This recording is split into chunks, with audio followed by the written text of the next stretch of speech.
दोस्तों, भारत और पाकिस्तान के बीच में क्या ये युद्ध जारी रहेगा? जब से पाकिस्तान ने सीज़ फायर तोड़ी है, तब से सिचुएशन और सेंसिटिव हो गई। इसको डिस्कस करने के लिए हमारे साथ हैं कर्नल राजीव बग्गा। 32 साल से ज़्यादा कर्नल बग्गा ने इंडियन आर्मी में सर्व किया। 20 साल से ज़्यादा वो कश्मीर वैली में थे, आतंकवादियों से लड़ रहे थे। ब्लैक कैट कमांडो रहते हुए उन्होंने उस एलीट फोर्स को भी कमांड किया एक टाइम पे, जिसने अक्षरधाम मंदिर से लेकर 26/11 के टेरर अटैक्स में उन आतंकवादियों को न्यूट्रलाइज किया। Military point of view operations कैसे होते हैं और आज भारत कहां पर खड़ा है। दोस्तों, सुपर टॉक्स को सब्सक्राइब जरूर कीजिएगा, क्योंकि हम सिर्फ एक पॉडकास्ट चैनल नहीं, पिछले 8 सालों से हम जरूरतमंद बच्चों को फ्री ऑफ कॉस्ट एजुकेशन दे रहे हैं। तो सुपर टॉक्स को सब्सक्राइब करके आप सिर्फ नॉलेज ही नहीं ले रहे, बल्कि अपने देश को आगे बढ़ने के लिए भी कंट्रीब्यूट कर रहे हैं। जय हिंद।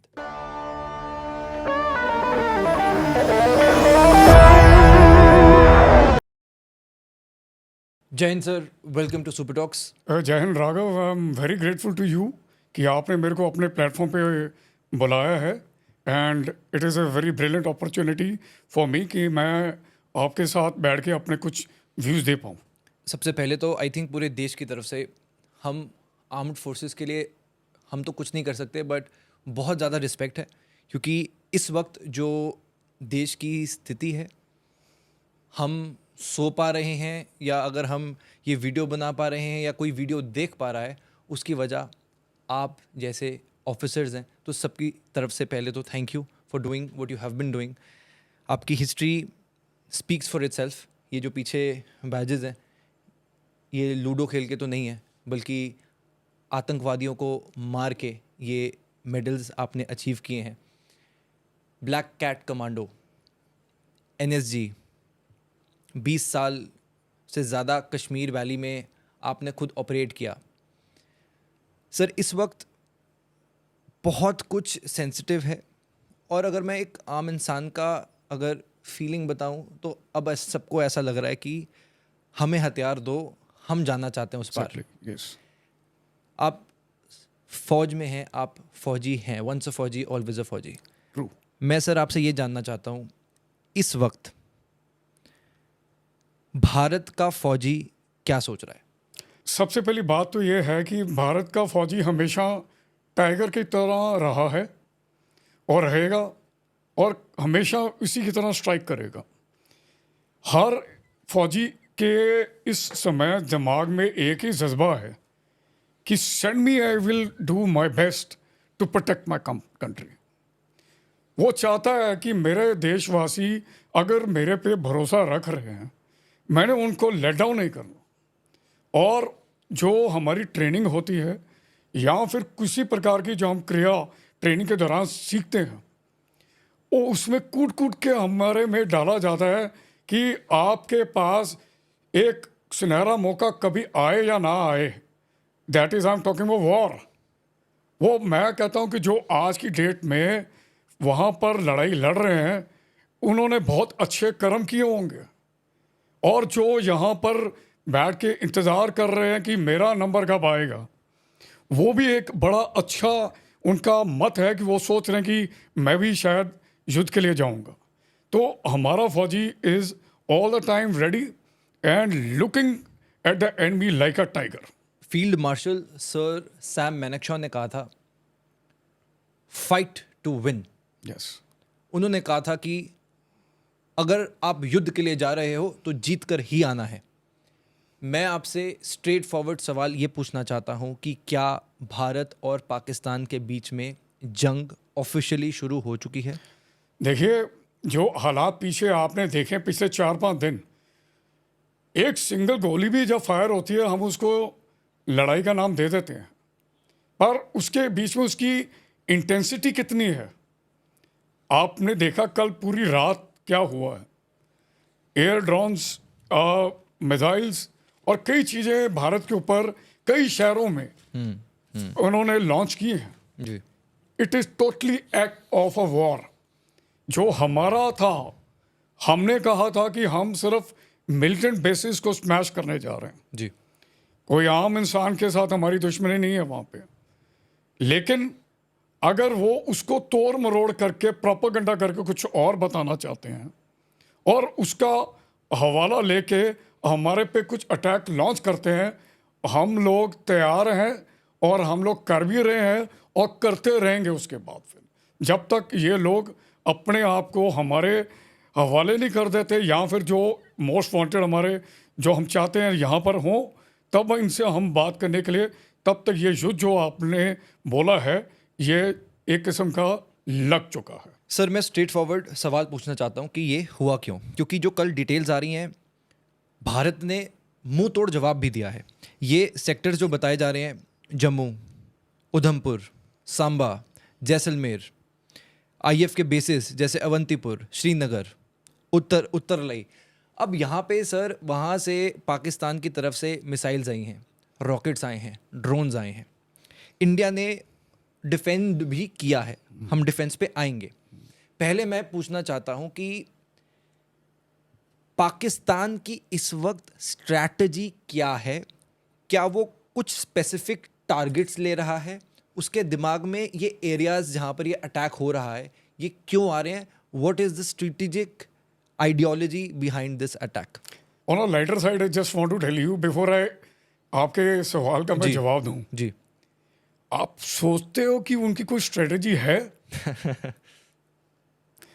जो कंट्री अपने अवाम का हौसला नहीं जीत पा रहा, फेथ, और there are chaos in Pakistan, they are hiding for a civil war within their own country. जी, इफ यू टॉक अबाउट उनका स्ट्रेटजी जो अपना रहे हैं इधर, वो अपने आप को अब बहुत देर हो चुकी उनके लिए प्रूव करना चाह रहे हैं अपने अवाम को कि जो हम बोलते थे पिछले 30 सालों से कि हम लोग जीत सकते हैं, जो कि अभी तक जीते नहीं हैं। 71 वॉर तक इनको ऐसे जूते पड़े हैं, ऐसा ठोका है हम लोगों ने, तब भी शर्म नहीं आई इन लोगों को। इनके जनरल रो रहे थे 71 में, 93-90 हज़ार लोग इनके सोल्जर्स लाइन में खड़े होकर शर्मिंदा थे। उसके बावजूद भी ये स्ट्रेटजी बनाने लगे हुए हैं कि हम लोग यहाँ इनका अटैक करेंगे।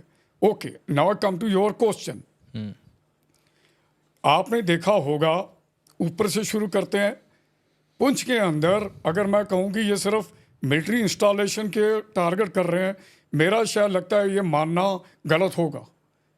सिविल पॉपुलेशन के ऊपर इन्होंने किए, निहत्तों के ऊपर। वहाँ पर 15 लोग बेचारे जो जिनका कोई कसूर नहीं, जिनमें 3 हमारे सिख्स हैं, सिख धर्म के हैं, क्या कसूर था उनका? तो अगर ये कहते हैं कि नहीं हम लोग सिर्फ इंडियन आर्मी के खिलाफ ही और उनकी मिलिट्री इंस्टॉलेशन को पकड़ रहे हैं या टारगेट कर रहे हैं, ये मैं इस बात से सहमत नहीं हूँ। कर रहे होंगे बिकॉज उनको लगता है कि अगर हम लोग और 24 घंटे तक अपने आप को सस्टेन करके, which we are not sustain, we are graduating very royally every day, इनको और खतरा हो जाएगा। एक मिसाइल तीनों इनको हमारे ऊपर अभी तक सक्सेसफुल हो पाई उनकी।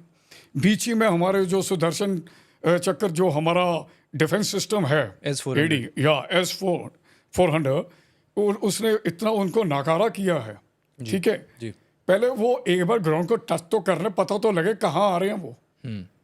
But as a military mind I can always sense they are definitely trying to defuse our systems.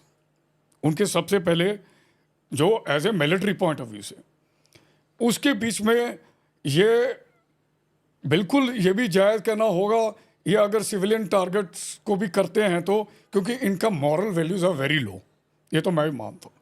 But आज की डेट में जो इनके फाइटर्स भी कुछ 4 डाउन हुए हैं, इनका अवैक्स हमने उड़ा दिया, इनका major defence system we have smashed, right. तो कहने का मतलब है हमने प्रूव किया है कि हम सिर्फ मिलिट्री इंस्टॉलेशन के ऊपर, जहाँ से आप हमें नुकसान और यहाँ हमारे पॉपुलेशन को, आम सिटीजन को पहुँचाने की कोशिश कर रहे हैं, हम उसी को हिट कर रहे हैं हम लोग, राइट। तो उनकी स्ट्रेटजी आज की डेट में दे आर कंफ्यूज्ड। आने वाले टाइम में क्या ये कहना सही है कि हम पीओके ले रहे हैं? देखिए, जिस हिसाब से प्रोग्रेस अभी तक का है, what ever the time right now, overrule किया नहीं जा सकता। और वो क्यों ना ले, हमारा हिस्सा था। उनकी जो वहाँ पे पॉपुलेशन है, they are not happy.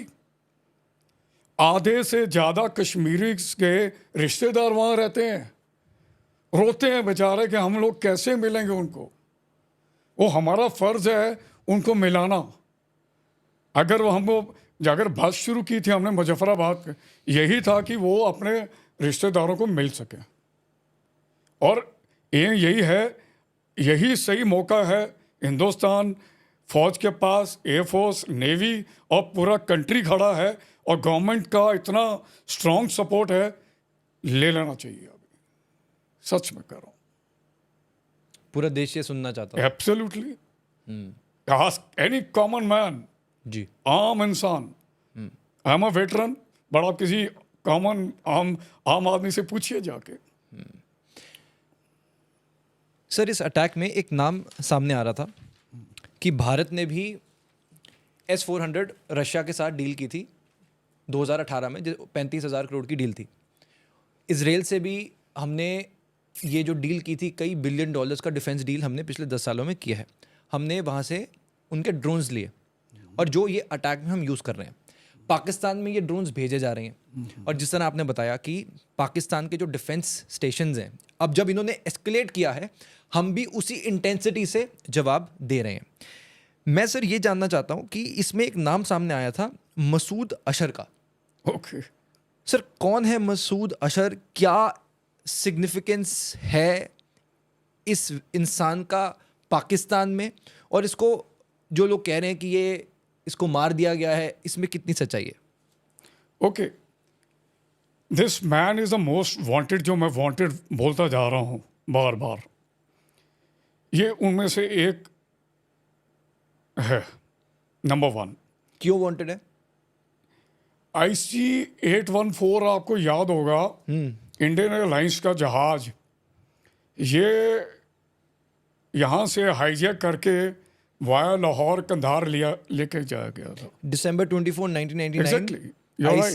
IC-814 Kathmandu से दिल्ली आ रहा था, हाईजैक किया और गया 7 दिन 5 बेचारे टेररिस्ट वहाँ द्वारा। पे जो हमारे पैसेंजर थे, जिसमें एक न्यूली मैरिड कपल, उसके हस्बैंड को मार दिया गया। आज मैं सोचता हूँ उनकी जो वाइफ हैं, अगर वो देख रही हैं, मैं कहता हूँ एक किस्म का हमने हिंदुस्तान ने श्रद्धांजलि दी है आपके पति को। We have taken the revenge by killing his brother Rauf Azhar. You must have heard yesterday, जिसके कारण पूरे पाकिस्तान आर्मी के अंदर मातम मनाया जा रहा है। उनके सोल्जर खड़े हैं उसकी फ्यूनरल के पास, ओके रो रहा है वो। ओके एंड ये आदमी बेसिकली भावलपुर का है। भाई साहब को पकड़ा गया था यहाँ पे, एंड सब्सिक्वेंटली इसको छुड़ाने के लिए ये पूरा ड्रामा प्लान हुआ था। जो रॉफ मरा है, ये कब मरा है? ये कल हुआ है। Okay. आपने टीवी में भी देखा होगा। जी। Actually he was the kingpin. सही आदमी मारा है इन्होंने।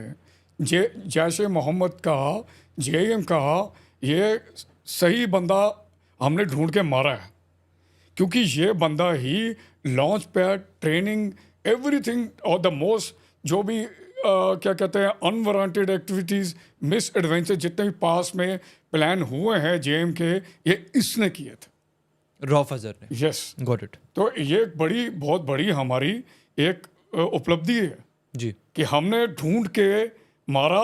And we are certainly considering and moving on the ideology of Israel. Actually तुम हमें खरोंच डालोगे, ढूंढ के मारेंगे आपको। सर, जब ये युद्ध चल रहा है तो लोगों के अलग अलग पर्सपेक्टिव्स भी आ रहे हैं। मैं चाहता हूँ, क्योंकि हम इसको सिर्फ भारत में नहीं बल्कि पाकिस्तान की आवाम तक भी पहुँचाना चाहते हैं। अब सर, वहाँ का एक नैरेटिव बिल्डिंग जो पाकिस्तान और जो हमारी मिनिस्ट्री ने भी बताया कि फेक न्यूज़ बहुत फैल रही है। आप ट्विटर में देखेंगे वीडियो 4 साल पुरानी, वो अब Yeah. कह रहे हैं कि हमने उड़ा दिया पाकिस्तान। तो ये बहुत सारी चीज़ें फैल रही हैं। एक नैरेटिव ये लोग दे रहे हैं कि आम सिविलियंस को क्यों मारा जा रहा है। जब अब ये बात ऑब्वियसली डिबेटेबल है, जब भारत में होता है तब वो इनोसेंट्स नहीं दिखते, पर अब जब पाकिस्तान में हो रहा है तो एक नैरेटिव जो लोग दे रहे हैं कि जब हम ऐसा कर रहे हैं तो वहाँ पर बच्चे मर रहे हैं, वहाँ पर सिविलियंस को इफेक्ट हो रहा है। तो इस पे आप क्या कहना चाहेंगे? सबसे पहली बात यह है जो आपने बोला कि प्रोपेगेंडा का। जी। ये देखिए, जब ये कंट्री बना, ये झूठ के बलबूते पे बना। जो सरेआम झूठ बोल रहा है, यूएन फोरम में जाके बोलता है कि we are not shielding militancy, उनका एक बड़ा रिस्पॉन्सिबल अकाउंटेबल मिनिस्टर, उसके बाद जब ये अटैक होते हैं ये मानते ही नहीं है। बालाकोट में कहते नहीं आप लोगों ने कबूतर और चिड़िया मार के वापस आए हैं। हमने इनको सबूत दिया है, हमने सबूत दिया है इनको पूरे वर्ल्ड को। हमने जो भी अभी अटैक हाल ही में जो किए हैं आपकी इंस्टॉलेशंस के ऊपर किए हैं, और जो उससे पहले थे ये मिलिटेंट्स बेसिस के ऊपर थे। जो मैं कहता हूँ मिलिट्री इंस्टॉलेशन, क्यों उसके थ्रू आप लोग हमें उसके बाद नुकसान कर रहे थे। और रही बात आपका कि सिविलियंस के ऊपर, ये प्रोपोगंडा तो पहले से चला आ रहा है, अभी भी चला रहे हैं, बड़े रो रहे हैं ये लोग। अच्छा चलो, मैं मानने के लिए ये तो तैयार नहीं, पहली बात तो ये है। पर मैं एक बड़ी फैक्ट चीज़ बताता हूँ, आप लोग अंदर आके क्या करते हो, जो आपने पहलगाम में क्या किया आपने, you have made our sisters and our daughters cried, now you cry. Okay, this is what exactly, बड़ी तकलीफ हो गई है इनको। थोड़े से हमने अपने बाजू थोड़े खोल के दिखा दिए और अभी ये कांप रहे हैं और अपने अवाम के पीछे छुप रहे हैं लोग, इनका हवाला ले रहे हैं। Why General Munir is not coming in front? Let me ask, अपना परिवार उसने भेज दिया,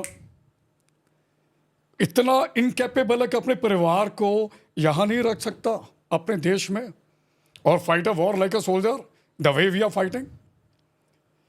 जब वो ये करता है तो उसके अवाम को क्यों भरोसा होगा उसके ऊपर? हमारा सोल्जर अगर वहां लड़ रहा है, उसका परिवार यही है और बड़े सम्मान के साथ अब उसको देख रहा। This is the difference between Indian army and Pakistanis. Sure sir, क्योंकि आपने वैली में खुद ऑपरेशंस किए हैं, आपने खुद ये ऑपरेशंस को अंजाम दिया है। मुझे ये भी पता चला कि 26/11 में जो टीम गई थी आप भी उससे एसोसिएटेड थे, तो आपका एक्सपीरियंस बहुत है इन आतंकवादियों के खिलाफ। मैं ये जानना चाहता हूँ कि अगर कोई आप अपने पर्सनल एक्सपीरियंस से ये समझा सकें कि जिस तरह से अभी रिसेंटली हमने ऑपरेशन सिंदूर को अंजाम दिया, ब्रीफिंग में आया कि 25 मिनट का वो अटैक था और उस अटैक में जिस तरह से 9 टेरर बेस कैंप्स थे हमने पाकिस्तान में उड़ाए, वीडियोस भी आई, बहुत सही हुआ।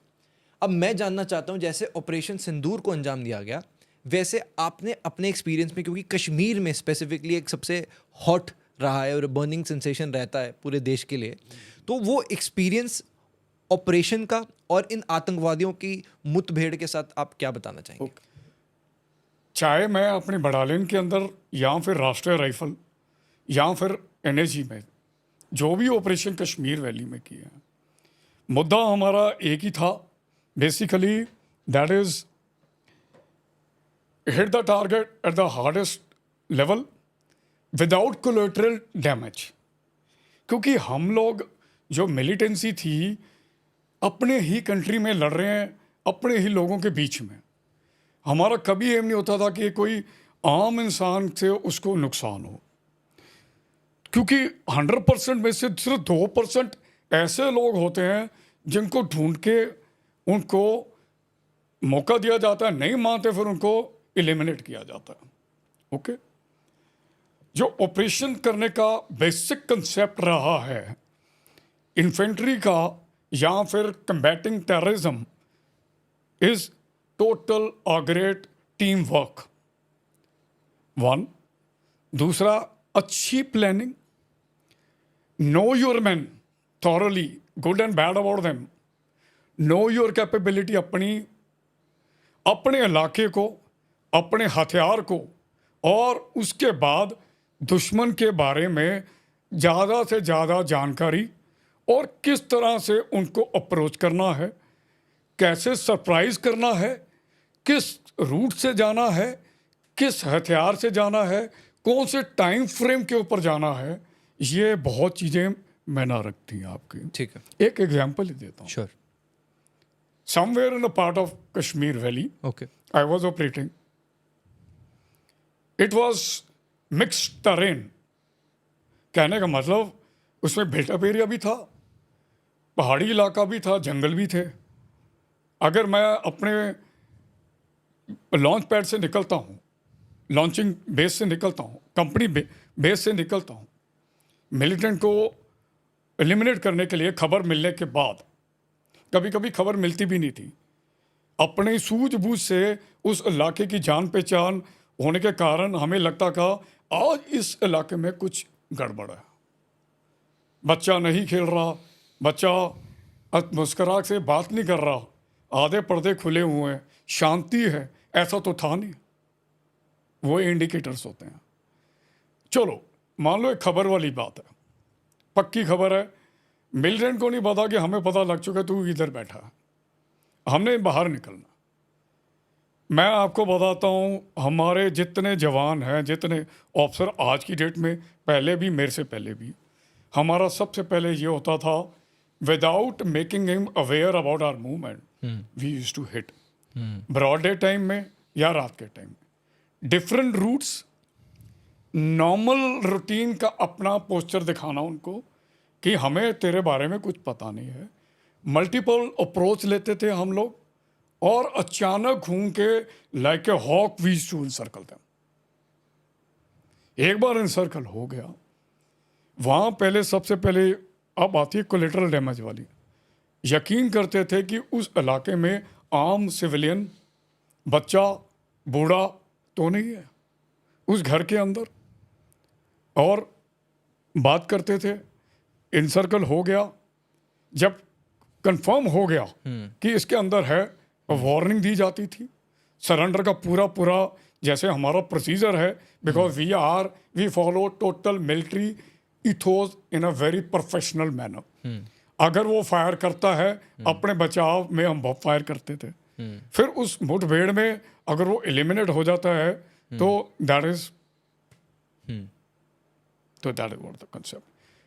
अब इसी चीज को अगर आप आज के दौर में अगर हम सर ऑपरेशन सिंदूर के साथ ही रिलेट करना इसको चाहें रिलेट करना चाहते हो, तो किस तरह ऑपरेशन सिंदूर को अंजाम दिया गया, क्या देखिए उन्होंने अभी सोचा? आज की डेट में जो हो रहा है, it is more on the technology, minimal use of man power. इसमें डिप्लॉयमेंट जरूर है, हर तरह है, सतर्कता बिल्कुल अच्छे तरीके से रखी जा रही है, आईबी के ऊपर भी, लाइन ऑफ कंट्रोल के ऊपर भी, ठीक है, और उनके फायर का जवाब फायर से दिया जा रहा, अच्छी तरह से दिया जा रहा.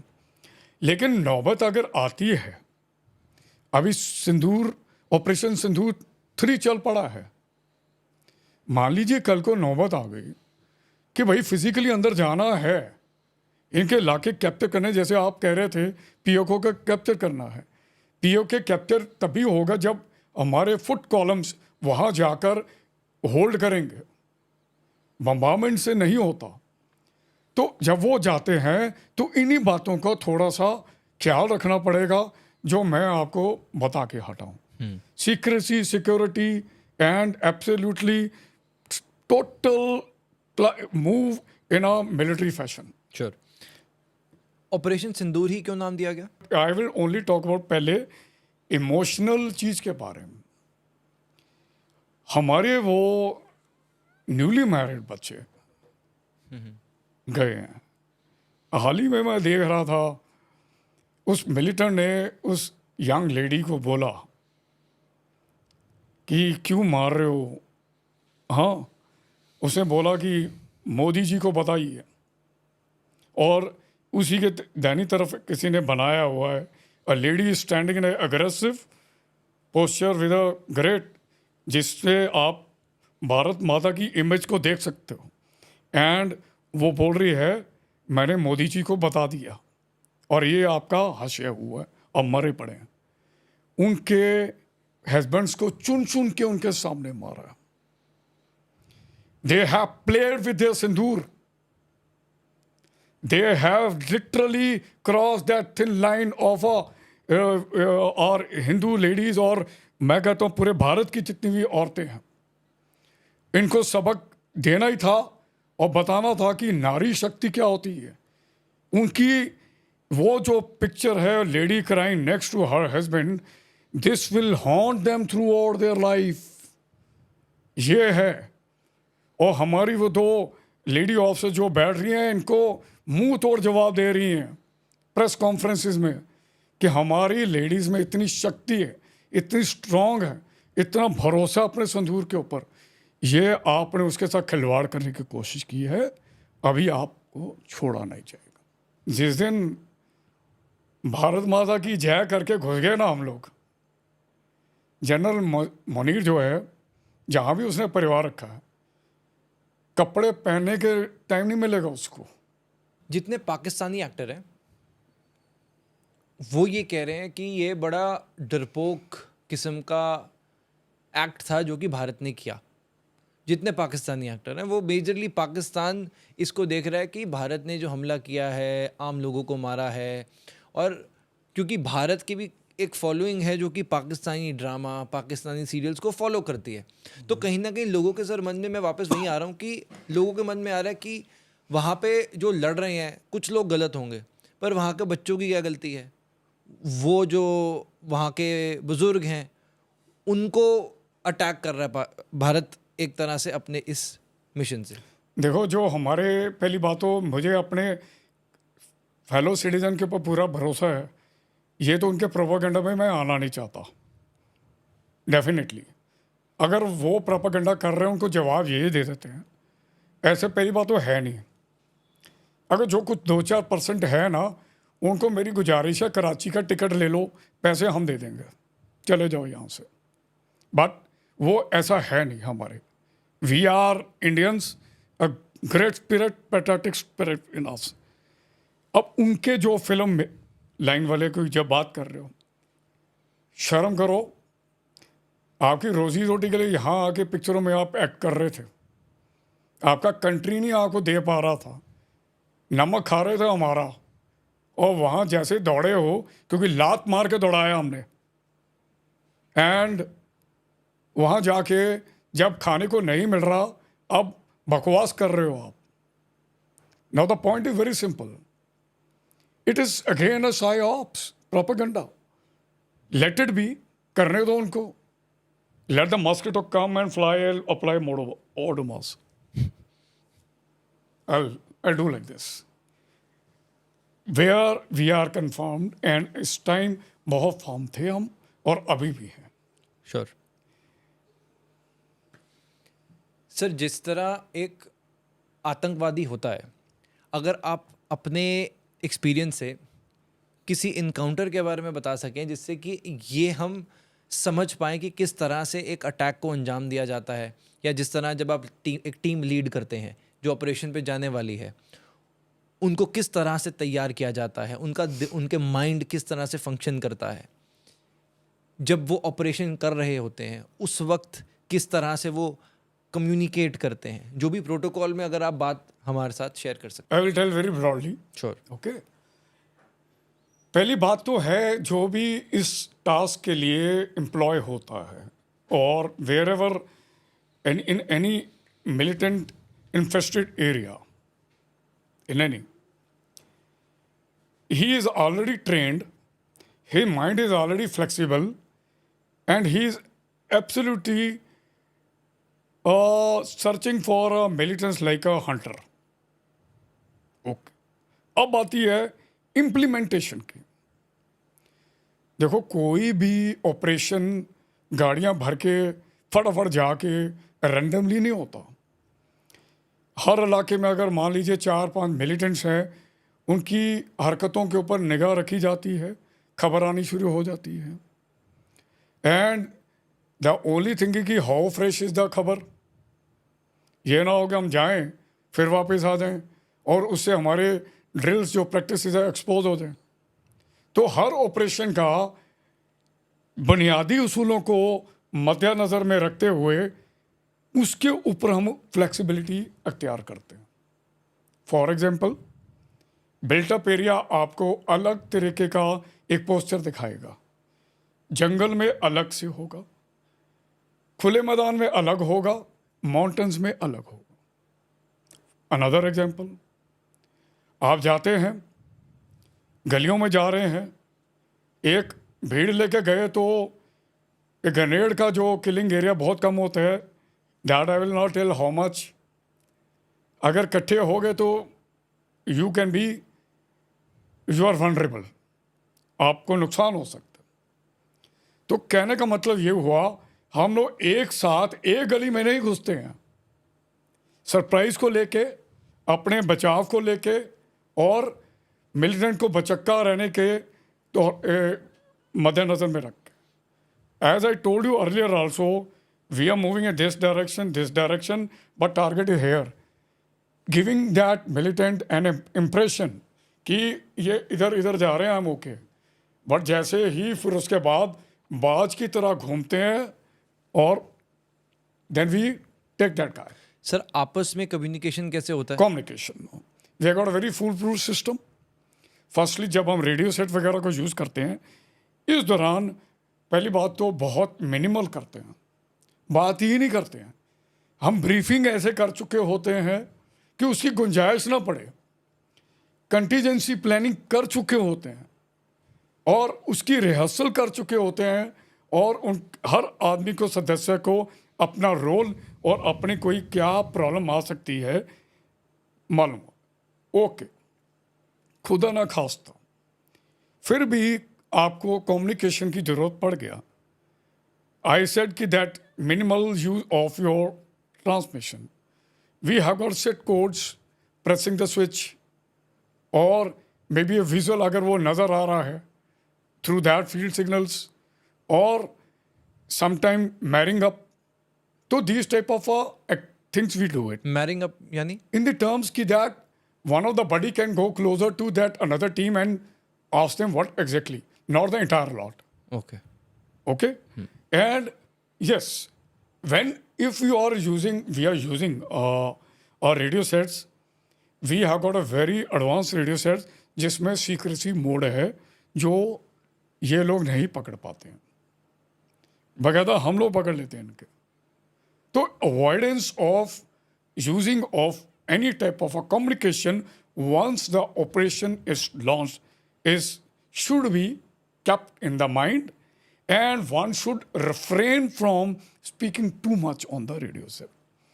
एग्जाम्पल देता हूँ रेडॉन एनटीबी का, इतनी सीक्रेसी थी इसकी, अपना ये सर्जिकल स्ट्राइक हुए थे, बालाकोट हुए थे, किसी को पता नहीं था, right? That is the level of a secrecy. तो कहने का मतलब हल्ला मचा के नहीं करना। सर इस वक्त अगर जितने सिटीजन्स हैं, जितने लोग भी आपको सुन रहे हैं, क्या कोई हमें इंटरनल थ्रेट भी है किसी प्रकार का जब इस तरह से युद्ध होता है? क्योंकि आई एम श्योर किसी तरह के स्पाई, जिस तरह के जासूस यहाँ वहाँ पर हमारे होंगे, तो पाकिस्तानी जासूस भी कहीं ना कहीं यहाँ पर ऑपरेट कर रहे होंगे।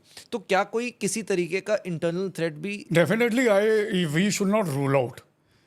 देखो, चाणक्य नीति हमेशा यही बोलती है, that's a great, and even Sun Tzu also, Chinese tactician, आपको लड़ाई के दौरान 100 आंखों की ज़रूरत है।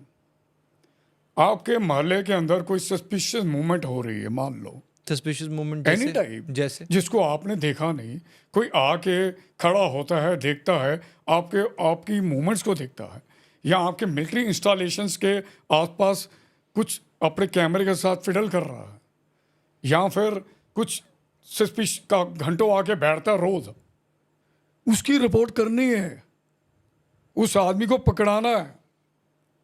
एंड दूसरा मेजर जो थ्रेट है is minimum use of any, और rather I say misuse of social media. हर कोई सर ये चाहता है कहीं ना कहीं कि यार हम भी अपने घर पे आराम से चैन की नींद सोएं।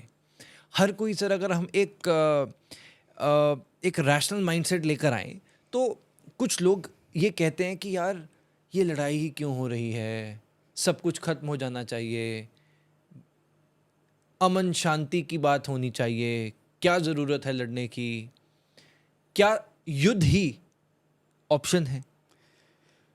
देखिए, जो ये हमारे शांति दूत हैं जितने भी हैं, I respect the sentiments, not contesting, but आप ये देखिए इस टाइम आपका दुश्मन कौन है, उसकी नेचर क्या है, उसको कितने चांसेस दिए हैं। हमारे पुराने late prime minister Shri Atal Bihari Vajpayee ji ने बस लेके गए थे एंड दिस दुश्मन स्टैब्ड, कारगिल युद्ध हो गया था। छोड़ देंगे? आपको क्या गारंटी है कि जो कंट्री अपनों का नहीं हो पाया वो आपको दोबारा तंग नहीं करेगा? War, no soldier ever want war, but it doesn't mean we should not be taken for granted. We are trained. Operation Sindoor की आप बात करो, make them remember this operation. आपके घर में खुदा ना खास्ता ऐसा कोई हादसा ना हो। ओके, सो जो सोल्जर इस टाइम कहीं एंगेज है बॉर्डर के ऊपर, ही इज ऑल्सो समबडी सिंदूर, आपके लिए है वो। तो थोड़ी देर के लिए ना इस चीज को बोलना बंद कर दीजिए प्लीज। सर, आर्मी में मुझे याद है स्कूल में हमारे एक मेजर जनरल आए थे, तो तब मैंने पहली बार ये सुना था कि आर्मी के जो ईथोस हैं उसमें आता है नाम, नमक और निशान। और क्योंकि मैं आपकी छाती पर ये बैज भी देख पा रहा हूँ, एनएसजी का यहाँ पे लोगो भी है, तो जब इस तरह से एक माइंडसेट को बनाया जाता है तो आई एम श्योर एक फ़ौजी ऑलरेडी बहुत पम्प्ड होता है। जैसे आपने बताया स्टार्टिंग में कि फ़ौजी ढूंढता है कि किस दिन मुझे मौका मिले अपनी नमक को प्रूव करके दिखाने का। मैं जानना चाहता हूँ कि सोल्जर को, एक फ़ौजी को फिज़िकली कैसे तैयार किया जाता है? एक ऑपरेशन में जाने से पहले क्या किया जाता है? क्या अटायर क्या होता है? क्या उनको, कई बार मैंने देखा है कि वो यहाँ पर भी कैसे होता है? Camouflage and all that. Okay, that is a very important question आपने जो पूछा है। फौजी दिमागी तौर पे तो बिल्कुल स्ट्रांग और बिल्कुल उसकी सोच बड़ी स्टीक होती है। वो बिल्कुल सरल, सिंपल और अच्छे विजन से देखता है हर चीज़ को। अब जब उसके शारीरिक या फिजिकल एस्पेक्ट्स के बारे में हम अगर बात करते हैं, सबसे पहले तो हम लोग पीस टाइम में हम इस तरह की ट्रेनिंग उसको रखते हैं, इस तरह के कोर्सेज उससे करवाते हैं कि वो अपने जो चरम सीमा है फिजिकल की उसको भी लांघ जाए।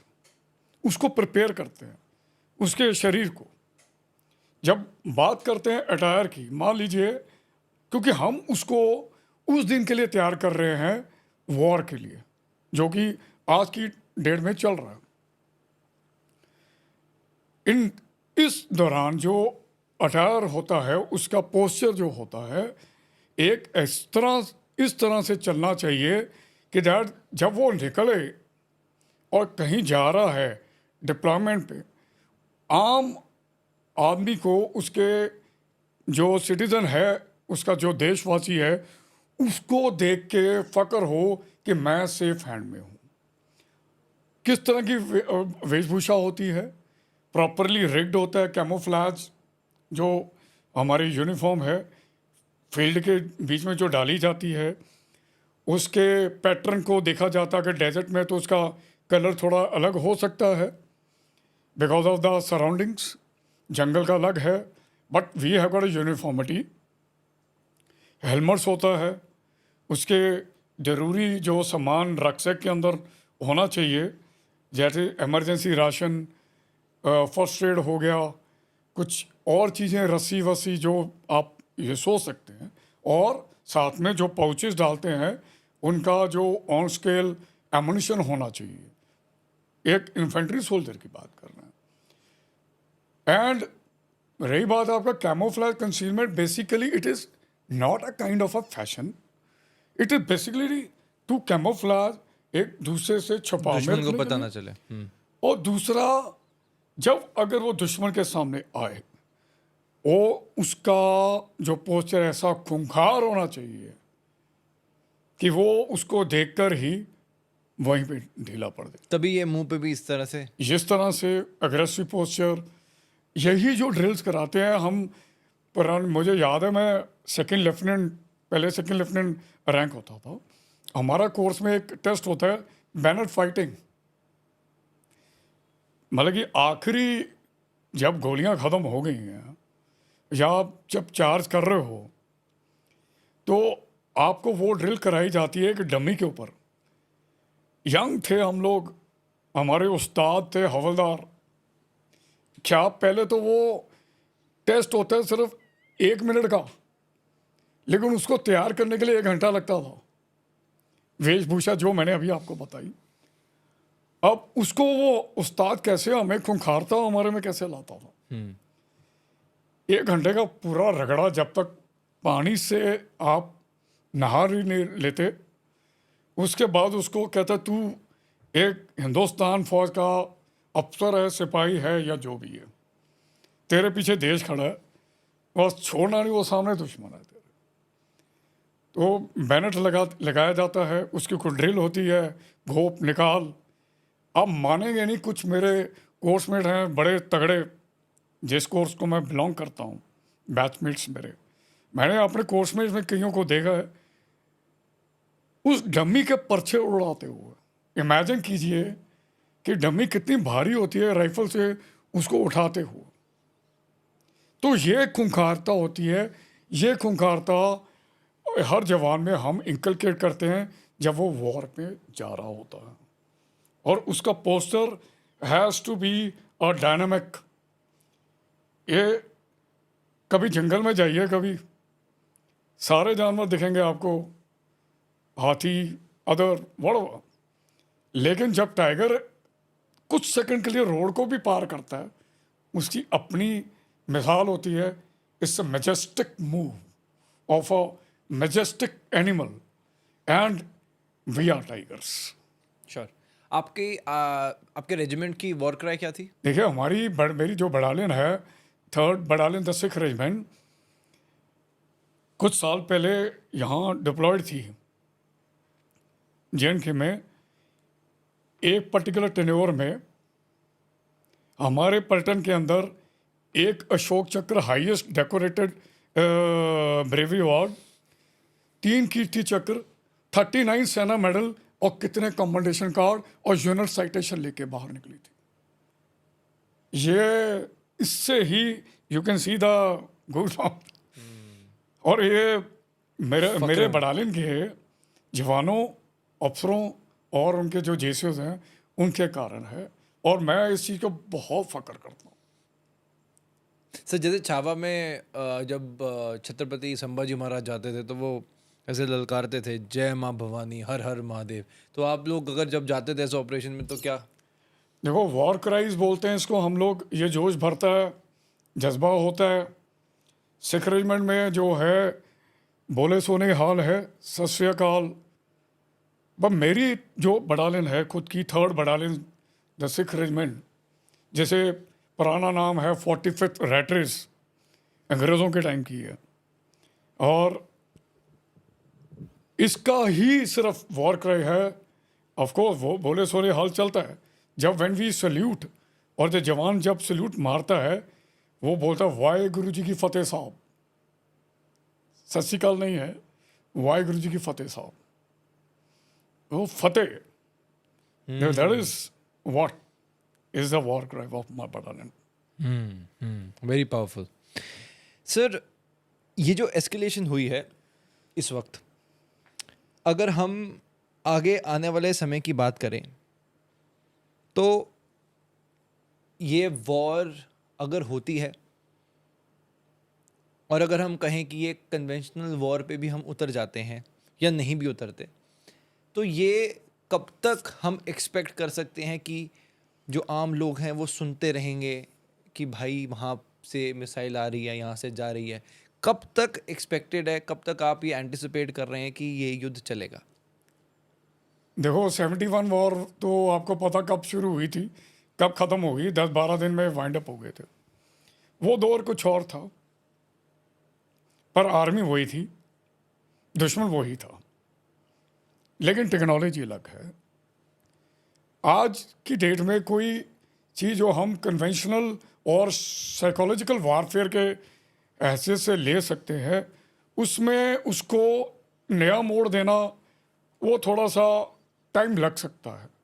कितना टाइम लग सकता है, क्योंकि बैटल फील्ड के अंदर एक एक मिनट एक एक घंटा कौन सा होगा कैसे होगा वो आप प्रेडिक्ट नहीं कर सकते, लेकिन उसकी स्ट्रेटजीज अभी बन चुकी होंगी कि हम अगर हुआ तो क्या करेंगे। ओके आपके अपने एक्सपीरियंस में आप कितने ही टेररिस्ट के साथ मिशन में गए जहाँ पर आपने उनको उनका अंजाम दिखाया? कोई ऐसा ऑपरेशन जो कि अभी तक का सबसे डेडलीस्ट रहा आपके लिए? Every operation is deadliest. उसकी हर की एक नई वो होती है इमेज। कोई ऐसा शायद में भी जो आपको लगे कि सबसे ज़्यादा क्लोज प्रॉक्सिमिटी में था और ये ऑपरेशन ज़्यादा सेंसिटिव था? देखिए, ब्रॉडली मैं आपको बता सकता हूँ, समवेयर अगेन इन वैली। कौन सा year? It is way back 20 years now okay almost. Okay माहौल अलग था, कुछ और था। उससे पहले अलग माहौल था। We were I was deployed in some area where it was challenging to move inside. अंदर जाना दिन के टाइम भी बड़ा कठिन माना जाता था, क्योंकि उसका जो कॉन्फ़िगरेशन था उस इलाके का, जो डेमोग्राफिक पैटर्न भी जो था, इट्स वॉज बहुत ज़्यादा चैलेंजिंग था। गलियां थी, तंग गलियां थी, छज्जे मुड़े हुए थे, जुड़े हुए थे, और कौन कहाँ से कब ग्रेनेड या फायरिंग आ जाए। और उस दौरान हमारे को खबर आती थी हमारे इंटेलिजेंस एजेंसी से, हमारे कुछ ह्यूमन इंटेलिजेंस के थ्रू भी। पर खबर का तब फायदा होता है कि जब आपको पिन पॉइंट और बिल्कुल एक्यूरेट मिले और आप टाइमली उसके ऊपर एक्ट कर जाए। तो इस दौरान एक ऐसा इनपुट आया हमें, और वो भी दिन के टाइम में, और हमारा ऑपरेशनल प्रिपेयर्डनेस हमेशा 24 घंटे, ये नहीं कि सारे के सारे सो रहे हैं। We use to be very well awake, और हर ऑपरेशन हमारा एक हिंदुस्तान फौज का बड़ा तगड़ा एक असूल है। ऑफिसर जो भी है या हमारे जो भी जेसीओ साहब हैं, we lead from the front. हमारा ये नहीं पीछे बैठ के। तो मेरे कंप्लीट वाइसी थे, मेरे जवान थे, जो पहला टीम होता है, जो पहले मैंने आपको बताया मल्टीपल डायरेक्शनल अप्रोच, उसमें हम गए जाके देखा, खबर का इंडिकेटर्स मिलने शुरू हुए मेरे को। और मेरे को, क्योंकि आप डेली जहाँ से निकलते हो उस इलाके का वेशभूषा में तब्दीली तो नहीं है, कहीं कोई दौड़ वोड़ तो नहीं रहा, खालीपन तो नहीं है, सन्नाटा, समथिंग लाइक दैट। दिन का टाइम है, टारगेट एरिया घर था बर्बाद। उसमें खबर थी 2 से 3 की। पहला सर्कल लगाया। हमारी जो मेथोडोलॉजी होती है कि पूरा गांव नहीं साथ में लेके जाना, 10 to 12 पीपल, स्ट्रॉन्ग पीपल, एक बार सर्कल लग गया क्लोज क्वार्टर। देन जो बाकी का कॉलम वेट कर रहा है, on the call they come encircle the outer ring, चौक जहाँ जहाँ गली का नुक्कड़ है। ये तो हो गया blocking with the help of concertina wires. अच्छा, अब आपने कर लिया, टारगेट सेंटर में है, उसके आसपास 40-50 या फिर से अराउंड 20-15 चलो घर हैं। अब उनको कैसे सैनिटाइज करना है? सैनिटाइज का मतलब नहीं है कि सबसे पहले वहाँ पे जो आम इंसान है उसको निकालना है। वो सिविल एडमिनिस्ट्रेशन, पुलिस के मदद लेते हैं हम लोग, वो हमारे साथ चलती है। उनके थ्रू उनको बुलाया गया, उनके बुज़ुर्गों को बुला के उनको निकलवाया गया। निकालने के बाद मैं कभी भी एडवोकेट नहीं करता था अपने जवान को कि भाई तू घर में ऐसे घुस, जब तक भरोसा नहीं है उनके घर वालों के साथ जाइए अंदर, और बोलते थे कि भैया अपनी ज़रूरी चीज़ों कमरे बंद कर दीजिए। थोड़ा सर्च करने के बाद मैं उनको अलाउ करता था कि आप ऊपर वाले माले पे, क्योंकि उससे ऑब्जर्वेशन अच्छी रहती है गली की। नीचे दौड़ने वाली पार्टी अलग होती थी, तो distribution of the task, inner quarter, outer वाले को बोला जाता था कि भाई तेरा काम ही नहीं है फायर करना, कि अंदर ऑलरेडी लगे हुए हैं, तू नहीं करेगा, तुम्हारा काम है बाहर की तरफ एनी इंटरफेरेंस। और ऐसे करके सारे घर खाली होते थे कि करवाए गए। उसके बाद मान लीजिए वहाँ पर जब मैं क्लोज क्वार्टर में गया, वही कायदे से जो हमारी ट्रेनिंग है, सिखलाई है, अनाउंसमेंट होती है, की गई, बुलाया गया, भाई तुम अनाउंस किया कि तुम आओ बाहर, सरेंडर करो, हथियार फेंको, कुछ नहीं करेंगे, प्रोफेशनल फौज है, कोई दुर्व्यवहार नहीं होगा, आपको जहाँ हैंड ओवर करना हम हैंड ओवर कर देंगे, हमारा काम खत्म है। 2-3 चांस फिर, लेकिन जो मेरा जब उन दिनों हालात अलग थे और मिलिटेंट्स का जो था, we were fired upon by the militants on one of the group. अब यही इन्होंने किया है पाकिस्तान ने भी, है ना। वी देन स्टार्टेड ऑफ, लेना शुरू किया उनको, जैसे वो निकल रहा है, वन चैप इज फायरिंग, ठीक है, ही एंड नेक्स्ट टाइम वो कवर में जाके दूसरे एंगल से हम फायर करते थे, ताकि अगर वो हमें फायर इधर कर रहा है, we are already covered and firing home from different direction. तो उसका जो बड़ी साथ में बैठा है कि वो तू एंगेज कर, जब वो एक्सपोज करेगा अपने आप को, मैं इसको लूंगा। तो एक को तो हमने डाउन किया, फिर दोबारा वार्निंग दी कि भाई आप देख लीजिए। एंड इस दौरान क्या होता है, एज ए कंपनी कमांडर, ये नहीं है कि मैं वहाँ बैठ गया अपनी AK-47 लेके सबसे आगे, नो नो नो, मेरा काम है कमांड एंड कंट्रोल और सेफ्टी अपने बंदों की और अवाम की, लेस लिमिटेड कोलेटरल डैमेज। पीछे हमारे कमांडिंग अफसर साहब जो भी थे वो आए आउटर रिंग में, उनको जाके रिसीव किया गया। मीनवाइल कंपनी टोआईसी ने मेरा लेके कंट्रोल कर रहे थे वो, उनको मैंने पूरा बताया कि सर ये है, एक डाउन है, 2 बचे पड़े हैं। उनका बॉटम लाइन था कि बचे ऐसा है, शाम के 4:30 बजे ख़त्म करना है। अब मैं सोचता हूँ क्यों बोला उन्होंने मेरे को कि तूने वापस जाना है, अंधेरी गलियां होंगी तेरा, और ये अभी अभी पटाखा फूटा है, कहीं रास्ते में एम्बुश वगैरह ना हो।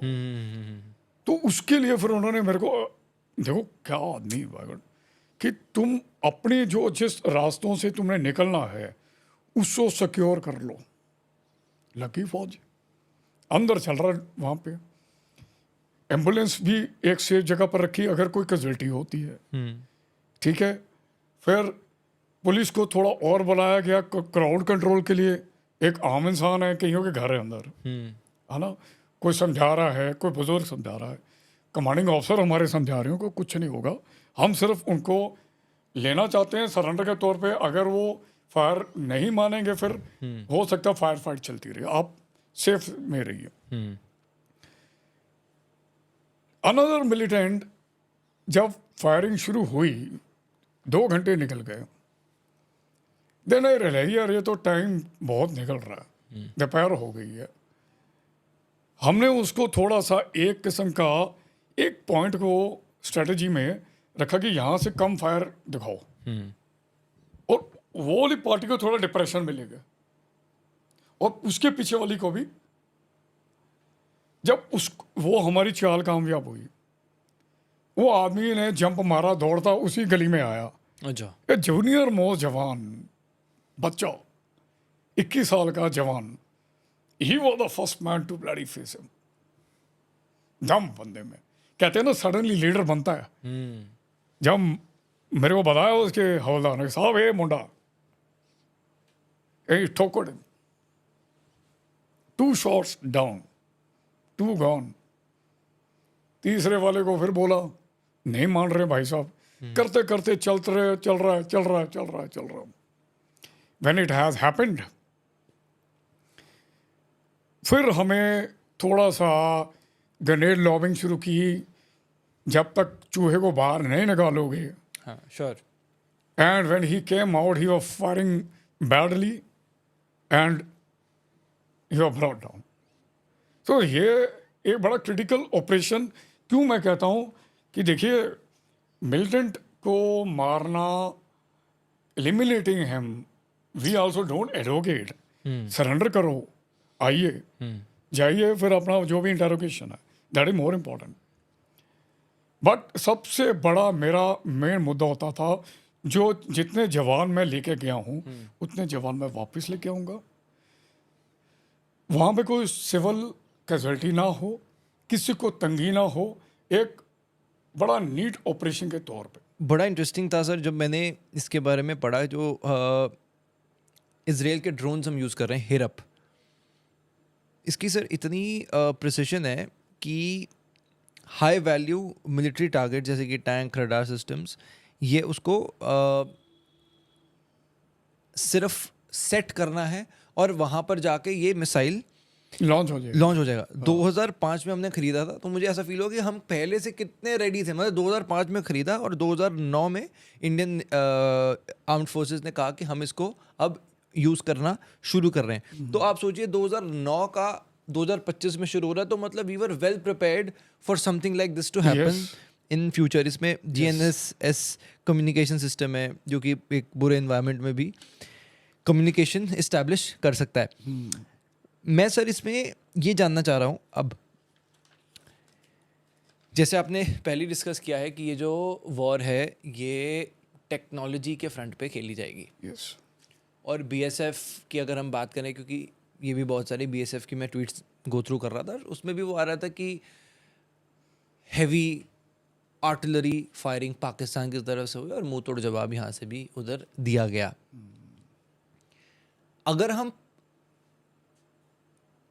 इंडियन फोर्सेस की बात करें, तो अगर हम इसको समझना चाहें कि इंडियन फोर्सेस अगर अपने फुल पोटेंशियल पे चले जाएं, तो पाकिस्तान कहां पर पहुंचेगा और कितनी देर लगेगी सफाई के लिए? दे will B swipe from the globe. अगर ये नहीं माने ना, आने वाले दिनों में अगर फुल पोटेंशियल पे हम चले गए, there will be no Pakistan on this globe.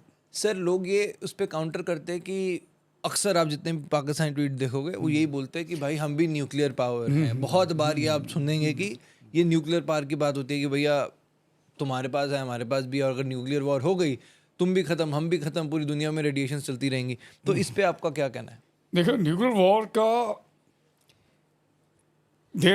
जो डिबेट्स चल रहे थे पीछे टीवी में भी, बड़े अच्छे स्ट्रेटजिस्ट एनालिस्ट ने बताया इनके बारे में भी कि पाकिस्तान में ना एक फैशन है। आपने कभी इंडिया को बोला कि छाती ठोकते हुए कि भाई मैं लाइक अ बबून कि मेरे पास न्यूक्लियर वेपन है? मुझे लगता है उनके स्कूलों में जब पढ़ाते हैं ना, सुबह की प्रेयर होती है एंड उनको बताया जाता है कि तेरे पास एक ना टॉय है जिसका नाम है न्यूक्लियर वेपन, और जब कोई डरे ना उसको बोल देना तू। We are a matured army. अगर इसका मान लीजिए कोई इस्तेमाल करना चाहता है, उनके दिमाग में है, आप हिंदुस्तान का जोग्राफिकल एरिया देखिए, उनका देखिए, who will last for long? And firstly, the entire world is watching। जो सपोर्ट भी मिल रही है ना इनको, अगर वो यहाँ डालते हैं उसका after match they will be suffering. But sir if they don't have anything to lose, Pakistan में कुछ है ही नहीं ऑलरेडी। और मैं एक एनालिसिस सुन रहा था और बहुत इंटरेस्टिंग लगा मुझे, जिसमें ऐसा बताया गया कि पाकिस्तान को पूरी दुनिया ही नहीं चाहेगी ख़त्म होने देना। क्यों? उस एनालिसिस में ये बताया गया क्योंकि जितना भी टेरर एक्टिविटी पूरी दुनिया में होता है उसका जड़ है पाकिस्तान, यार और फैक्ट्री पाकिस्तान में बहुत सारे इनबिल्ट सीक्रेट्स हैं, चाहे वो अमेरिका के हों या हर देश के हों, क्योंकि इलीगल तो हर जगह हो रहा है। तो उन्होंने बेस बनाया हुआ है पाकिस्तान को। तो इनडायरेक्टली कहने का अर्थ ये कि दूसरे देश कभी भी चाहेंगे नहीं कि पाकिस्तान का और या तो खात्मा हो या ख़त्म हो जाए, क्योंकि जैसे जब भी आप देखेंगे जब डोकला प्लेटो हुआ था उसमें भी जैसे ही जब बॉर्डर फोर्सेस पे इंडिया भी थी, तो जब लड़ाई हमारी मानो चाइना के साथ हो रही है तो यहाँ से अमेरिका पिच करता है एग्रीमेंट के साथ। उसके बाद बेका एग्रीमेंट वगैरह आया था। Yes. जब यू रिमेंबर कि अमेरिका पिच कर रहा था कि लड़ाई हमारी किसी के साथ है पर हम एग्रीमेंट अमेरिका के साथ कर रहे हैं जिसमें मिलिट्री का डेटा हम ट्रांसफर करेंगे, ऐसी ऐसी चीजें थी। तो इन शॉर्ट कहने का मतलब ये होता है लड़ाई किसी के साथ होती है, अमेरिका हमारे साथ डील करता है, इन शॉर्ट पैसा हमसे लेके चला जाता है। तो ओवरऑल जो पिक्चर है, डू यू थिंक कि इस वजह से दुनिया ही कभी पाकिस्तान को खत्म नहीं होना देना चाहेगी? देखिए, पहली बात तो पूरी वर्ल्ड जो है ना वो वैसे टेररिज्म से तो बहुत तंग आ चुकी है, and they are definitely looking forward. I think I differ from you on this part. They will definitely look forward.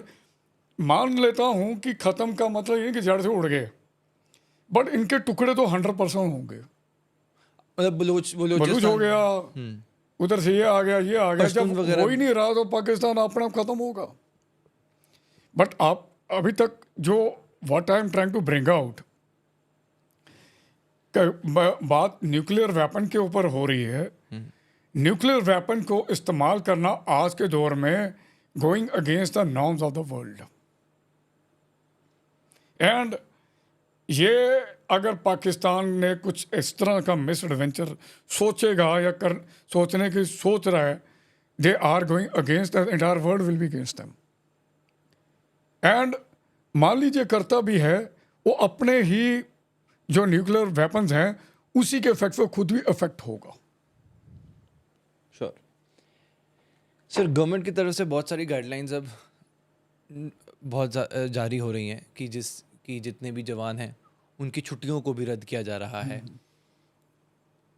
बहुत सारे जो सीनियर आईएएफ ऑफिसर्स हैं उनको भी वापस बुलाया जा रहा है। एक फुल स्केल वॉर की इंडिकेशन तो समझ आ रही है। एब्सोल्युटली, इट्स अ प्रिपेयरनेस है। ब्लैकआउट्स भी अब देखे जा रहे हैं, Correct, mock very drills true. भी की जा रही हैं। आप पूरे देश को भारतीय सेना की तरफ से क्या मैसेज देना चाहेंगे? देखिए, पहली बात तो ये है कि आप लोग बहुत रिस्पॉन्सिबल सिटीजन हैं, सारे के सारे। एक खुशी की बात यह है कि इंटायर कंट्री इज यूनाइटेड। हर कौम का, हर जात का, everyone, we are Indians actually, and इसमें कोई दो राय नहीं है। मैसेज पॉइंट ऑफ व्यू से कि इस दौर में आप लोग सबसे पहले अपनी हिफाजत कीजिए, पैनिक करने की कोई ज़रूरत नहीं है। बहुत डाटा जो है कुछ प्रोपेगेंडा के ज़रिए फ्लोट हो रहा है, साइबर वॉरफेयर हो सकती है, कुछ ऐप्स बताए गए हैं उनको आपने डाउनलोड नहीं करना है। एंड जो गाइडलाइंस समय समय पर आपको गवर्नमेंट या स्टेट गवर्नमेंट या सिविल एडमिनिस्ट्रेशन आपको बताते हैं, प्लीज़ कोऑपरेट कीजिए उसे। Sir thank you so much. ख़त्म करते करते एक सवाल सतीश ने पूछा है, हमने Q&A भी किया था अपने व्यूअर्स से जानने के लिए कि उनके क्या क्या सवाल थे, तो कुछ चंद सवाल। What about the families of BSF who are along with them at quarters near border? And हम तो सर आज अपने परिवार के साथ हैं और एक उस इन्वायरमेंट में है जहाँ पर AC चल रहा है और हम बात कर रहे हैं। उनके परिवार का क्या, जिनके हस्बैंड, जिनके सिंदूर इस वक्त बॉर्डर पे अपनी जान पे खेल रहे हैं? देखिए, मुझे लगता है, and I am very sure we must be ensuring it, जहाँ भी आपको कोई आर्मी पर्सनल मूव करता नजर आता है, पहले तो मैं उसके बारे में बात करूंगा। Please stand and give him respect and say thanks for your great service to the nation. किसी एयरक्राफ्ट में वो चढ़ रहा है, जरूरी नहीं है वॉर के दौरान ही आप कीजिए, प्लीज गिव हिम रिस्पेक्ट। ए फौजी आदमी अपने देश के लिए जाता है सब कुछ पीछे छोड़ के, परिवार को भी। He expect only a great respect from their countrymen and the great faith. Coming to their parivar,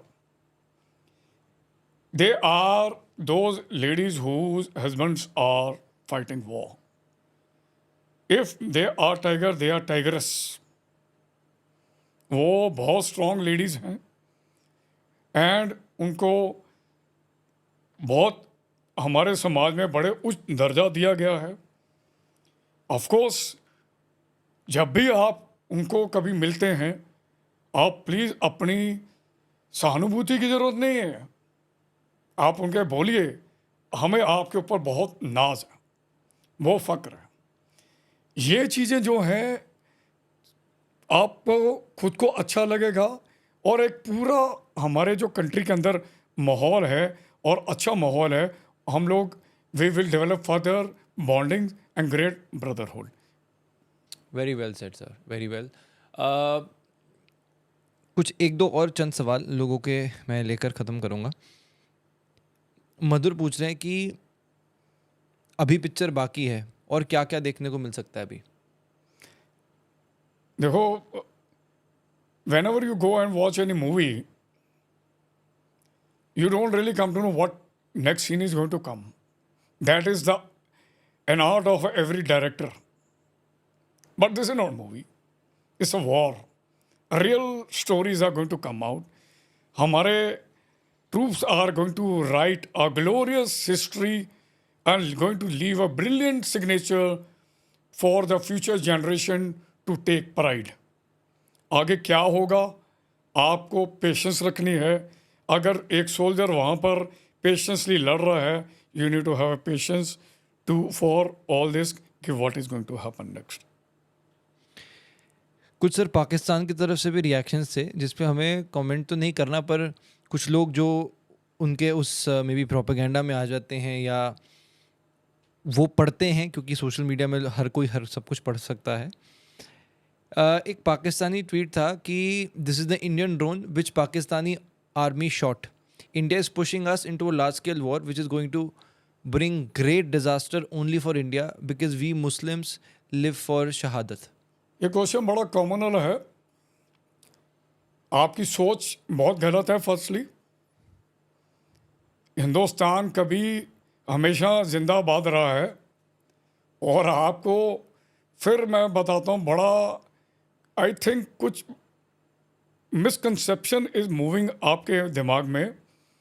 अभी आप ये देख लीजिए अपने आपके कंट्री में क्या हो रहा है, और हम लोग बैठे हुए हैं आराम से और बड़े अच्छी ज़िंदगी, अभी भी वॉर चल रही है। क्यों? हमें भरोसा है हमारा जो सोल्जर है विल फाइट। वेयर आपके जनरल जो हैं उन्होंने अपने परिवार में पहले ही बताया आपको अपनी आर्मी के ऊपर भरोसा नहीं है और आप हमारे डिज़ास्टर के बारे में सोच रहे हो। पहले आप अपने कंट्री के जो अंदर के जो है ना हिसाब किताब, उसको संभाल लीजिए। उसके बाद kindly you don't have a right to comment on us, वो आपके सामने आ जाएगा। टू एंड विद, क्या टेररिज्म का कोई धर्म होता है? No, they are just a bloody animals. फिर सर टेररिस्ट। पहलगांव में हिंदू पूछकर क्यों मारा गया? मैं कह रहा हूँ they are totally animals. It was some planned master sitting. आपको पता कौन? उन लोगों ने they try to instigate the communal, they thought so they will get away very easily. तो उन्होंने वेरी कोई डेलिबरेट प्लानिंग करके अपने इसको अंजाम देने की कोशिश की और बैकफायर हो गया। अभी आप तमाशा देखिए, अपने अपने को बचाइए। एंड मैं तो ये कहूँगा कि टाइम अभी भी है, दौड़ जाइए वहाँ से। जिस दिन हम आ गए, you will not get a chance. Thank you so much sir. During this hours जब ब्लैकआउट्स हो रहे हैं और जब इतनी क्रिटिकल सिचुएशन है, आई थिंक ये पूरा पॉडकास्ट हम अपने देश के लिए एक सिर्फ अपनी इंडियन आर्मी की को दिखाते हुए और लोगों को मोटिवेशन करते हुए एक मैसेज देना चाहते थे that irrespective of anything we are Still standing, still standing unshakable. In safe hands. Yes. So thank you so much sir जो आपने हमारे देश के लिए किया है. जितना हम कहेंगे उतना कम होगा, but all the effort and everything what you have done for the nation, thank you so much on behalf of everybody. Thank you. Thanks a ton. Thank you very much, viewers. Mark my word, it's a soldier promise. I am telling you again and again, the last laugh will be ours, and you'll find the evil will be crushed for once for all. Thank you very much. Jai Hind. Jai Hind.